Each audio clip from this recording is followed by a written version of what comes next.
جی بالکل، میں اس وقت موجود ہوں بھاون نگر ڈپٹی سیکرٹری جنوبی پنجاب پاکستان تحریک انصاف پی پی 238 کے امیدوار جو ہیں سہیل خان صاحب کی رہائش گاہ پر میرے ساتھ موجود ہیں، ان سے بات کریں گے۔ سر، یہ جو موجودہ صورتحال ہے سیاسی حوالے سے، کیا کہنا چاہیں گے آپ؟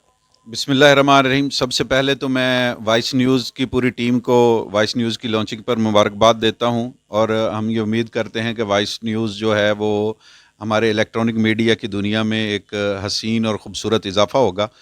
تو آپ کی مہربانی کہ آپ ہمارے پاس تشریف لائے۔ یہ ہمارا، آپ کو پتہ ہے، بہاول نگر پی پی 238 کا جو حلقہ ہے وہ شہر کے جو کانسٹیچوئنسی ہے اس پہ مشتمل ہے۔ میں نے یہاں سے پچھلے الیکشن میں بھی کنٹیسٹ کیا تھا، اور 21,000 ووٹ یہاں سے آزاد حیثیت سے میں نے لیے تھے، اور بعد میں ہم پی ٹی آئی میں شامل ہوئے۔ اب آپ کو پتہ ہے کہ جو الیکشن کی صورتحال چل رہی ہے، اس پہ سپریم کورٹ نے اپنا فیصلہ دے دیا ہے۔ پہلے ہائی کورٹ نے اپنا فیصلہ دیا تھا، اور اس امپورٹڈ حکومت نے اس کو ماننے سے انکار کر دیا۔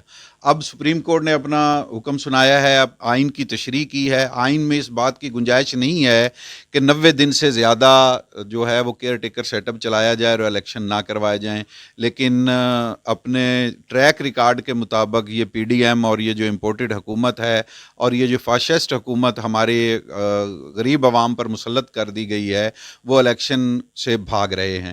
اس شام 6 بجے پاکستان تحریک انصاف کے چیئرمین اور سابق وزیر اعظم پاکستان جناب عمران خان صاحب جنوبی پنجاب کی عوام سے خطاب کرنے جا رہے ہیں، اپنے اگلے لائحہ عمل کا اعلان بھی کریں گے اور الیکشن کمپین کا آغاز بھی کریں گے۔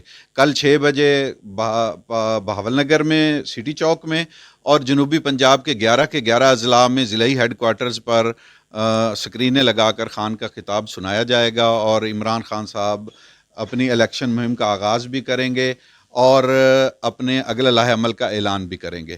ہمارا مطمع نظر یہ ہے کہ غریب عوام کو، ہمارے پاکستان کی عوام کو یہ حق دیا جائے کہ انہوں نے فیصلہ کرنا ہے کہ پاکستان پر حکمرانی کون کرے گا، عوام کی خدمت کون کرے گا، نہ کہ باہر بیٹھی ہوئی طاقتیں اس بات کا فیصلہ کریں۔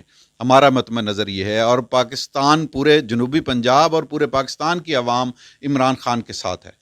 جی بالکل، جیسے کہ آپ نے بات سنی، ان کا یہی کہنا تھا کہ عمران خان کی کال پر ہم ہر وقت بما تیار ہیں